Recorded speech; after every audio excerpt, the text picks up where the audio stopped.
A Manuel Benjamin Carrion. Aseguraban que Chumbote era cretino. Quizás. Después de todo, parece lo más probable. El patrón, don Federico Pinto, que se las daba de erudito en cuestiones etnológicas, repetía. Muy natural que sea una bestia el muchacho este. Es cambujo, y de los cambujos no cabe esperar otra cosa. La ciencia lo afirma.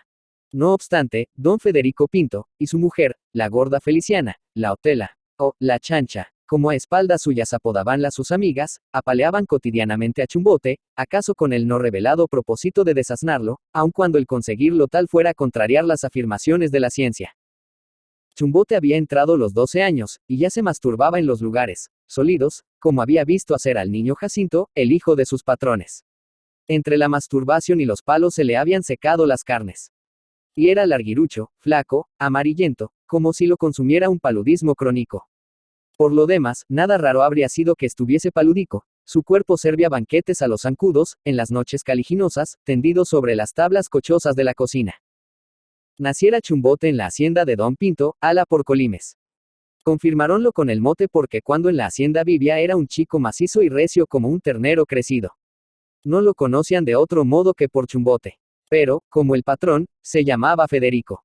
Federico de Prusia Viejo. Su padre, Baldomero Viejo, que había sido tinterillo y medio estafador en Colimes, mientras hacía de guardaespaldas de un gamonal, le decía indistintamente, Federico, o Prusia.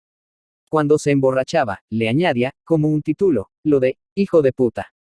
Pero, dicho sea en honor de la difunta, que dormía desde mucho tiempo atrás en el cementerio lodoso de San Borondón, la madre de Chumbote solo había recibido en amor, bajo el toldo de zaraza colorada de su talanquera, a muy pocos hombres además del suyo propio, Baldomero Viejo, que se la sacó niña.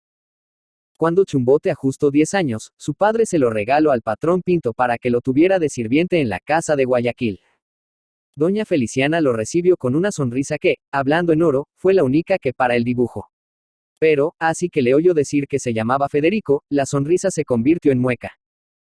¿Cómo, atrevido? Federico. ¿No sabes que ese es el nombre del señor?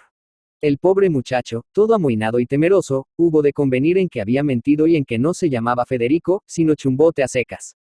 Para sus adentros, añadió algo más, que su carita atezada no reveló. Fue un mal comienzo. Doña Feliciana armó un lío horroroso con lo del nombre del chico.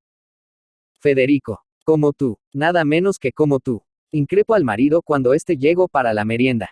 A lo mejor es hijo tuyo.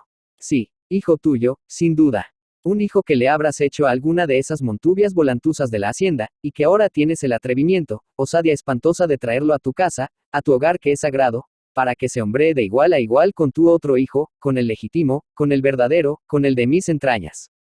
Canalla.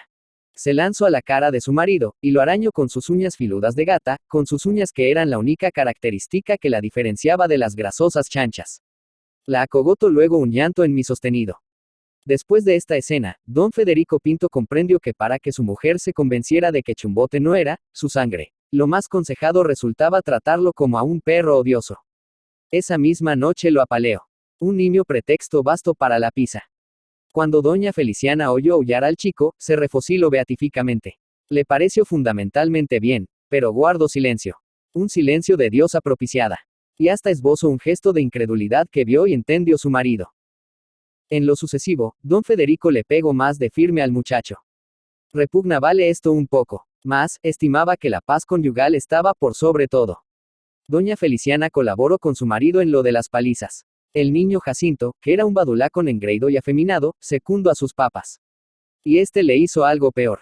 Con ejemplo le enseñó a masturbarse.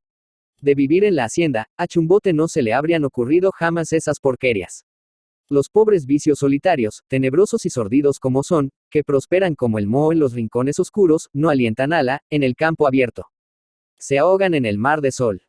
Dejaba Chumbote transcurrir las horas muertas de la media tarde, entre la de fregar los platos sucios del almuerzo y la de prender la candelada del fogón para la merienda, sentado en una esquina de la azotea, al amor de la canícula, entretenido en arrancar los elitros rumorosos a los chapuletes o en organizar la marcha de las hormigas. Pensaba vagamente en una multitud de cosas sin sentido preciso, no logrando jamás el concertar un razonamiento complejo. A las veces, eso sí, le obsedia el recuerdo de la hacienda, y los ojos parduzcos se le abotagaban de nostalgias inútiles. Era entonces cuando lanzaba inopinadamente esos sus grandes gritos que hacían más creer a todos que la cabeza no le andaba bien. Pomarrosa, cañafistula, maravilla, tetona, UHJ, ja, ja, ja. A nadie se le ocurriera la humilde verdad. Que Chumbote rememoraba. Que Chumbote revivía milagrosamente, en su memoria, las tardes soleadas o lluviosas de Alalejos, en el campo irrestricto, cuando, retrepado a pelo en su caballejo de color azufrado, chiquereaba el ganado de su patrón. De oído, y lo oía siempre, doña Feliciana aparecía, latigo en mano. Animal, que no me dejas dormir la siesta. Lo azotaba hasta que de la carne enflaquecida y angustiada de las nalgas, le brotaba la sangre, una sangre escasa y blanquecina que más parecía purulencia derramada. Lo dejaba entonces. Volvíase a su cuarto majestuosa, ondulante, bamboleando la grasa rebosante en uno como ritmo de navegar en bonanza. Rosa, la guasicama leonesa, acudia compasiva. Le bajaba al flagelado los calzoncitos de sempiterno azul, cuya tela se adhería a los surcos largos de los latigazos, y le refregaba un poco de agua con sal. Cuando podía robarlo sin peligro, le pone a vinagre del de la despensa. Vida mía, me lo ha puesto hecho un ex homo. Con su compasión, la guasicama le hacía a Chumbote un mal antes que un bien. Entre el dolor agudo y picante de los azotes y la proximidad de la muchachota blanca, de carnes duras, cuyo profundo olor a mugre y a feminidad se le metía en las narices, revolvíasele a Chumbote las ansias. Y, en quedándose solo, encerrábase en el retrete a violentar sacrificios onanistas, con la imaginación llena de la rosa. Y era así, casi sin variación, el programa de cada día. Como de costumbre, una tarde, las 4 serían, y aún no había vuelto de la escuela el niño Jacinto, Chumbote distraía sus cortos ocios en la azotea. Jugaba ahora con Toribio, el enorme angora de doña Feliciana, que se había escapado quién sabe cómo de las tibias y mantecosas ternuras de su ama. Corría Chumbote tras él, hostigándolo con un palo. Misu, niño Toribio. Porque, conforme a la orden de doña Feliciana, el gatazo participaba del respetuoso tratamiento debido a los patrones. Sape, niño Toribio. De improviso, la bestezuela, que trataba de refugiarse en una esquina, pisó una tabla que estaba desclavada, lo que había ignorado Chumbote, y que jugaba sobre la cuerda de mangle con un movimiento de báscula, como en la distracción infantil del guinguilingongo. Dejaba la tabla, al moverse, al descubierto un hueco por el que fácilmente habría pasado un cuerpo humano. Además, ese rincón de la azotea, destinado a sostener los tiestos de flores de doña Feliciana, estaba casi podrido con el agua de los riegos diarios. Hubo de auxiliar Chumbote al niño Toribio, para evitar que descendiera violentamente al patio.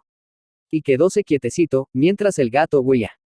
Pero, con los correteos habíase armado estrepito. Y, como siempre, doña Feliciana apareció latigo en mano. ¿Qué bulla es esta? Ah, infame, no respetas el sueño de tu patrona. Alzo el brazo armado de la veta. Vas a ver. Descargo el primer latigazo. Fue tan grande el dolor, que Chumbote, por la primera vez desde que servía en la casa, pretende hurtar su cuerpecillo del tormento, y corrió. Mientras corría recibió el segundo latigazo. Entonces, solo entonces, pensó rápidamente en la venganza. Todo el odio que había acumulado calladamente, ignorándolo él mismo, reventó en explosión inusitada. Pipona maldita. Mascullo. Dio un gran salto agilísimo y fue a pararse en la esquina de las siembras, salvando la tabla movediza. Ah, criminal, como pisoteas mis flores. Arrimado a la cerca de la azotea, en la actitud de una fierecilla acorralada, Chumbote esperó. Sabía lo que iba a suceder. Lo que sucedió, en efecto. Doña Feliciana intentó aproximársele cuán velozmente pudo, haciendo pesar toda su grasa sobre las maderas podridas, asentando justamente el pie sobre la tabla movediza que al punto jugó en su balance. Fue un instante. Se hundió como en un lodazal. Apenas si su diestra pretendió agarrarse a una cuerda carcomida que le negó apoyo. Chumbote reaccionó vivamente. Rosa, Rosa, se ha caído la niña. Yo no tengo la culpa. Nadie le respondió. Sin duda, la Rosa habría salido de compras. Era la hora, y la casa estaría solitaria. Chumbote no atinaba qué hacer. Se asomó al hueco que dejara el paso del cuerpo de su ama. Niña, niñita. Estaba doña Feliciana tendida al abajo, en el patio. Había caído sobre un montón de piedras de aristas finas. Estaría muerta, quizás. ¿Acaso? No, Chumbote no entendía de eso. Aguzando el oído, alcanzó a percibir uno como quejumbroso gruñido que salía de la garganta de la patrona. Se le habían alzado a doña Feliciana, en el descenso, las polleras, y mostraba al aire los muslos ampulosos, blanco, azulados, de un obsceno color leche con agua. No pudo resistir Chumbote ese espectáculo.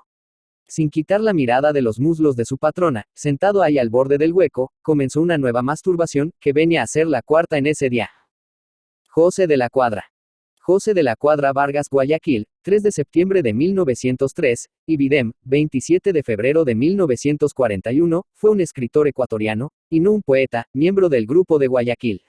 Es considerado uno de los cuentistas más destacados de la literatura ecuatoriana, con una nutrida obra en que exploró la vida del pueblo montubio a través del realismo. Entre sus obras más importantes se encuentran la novela Los Angurimas y el cuento La Tigra.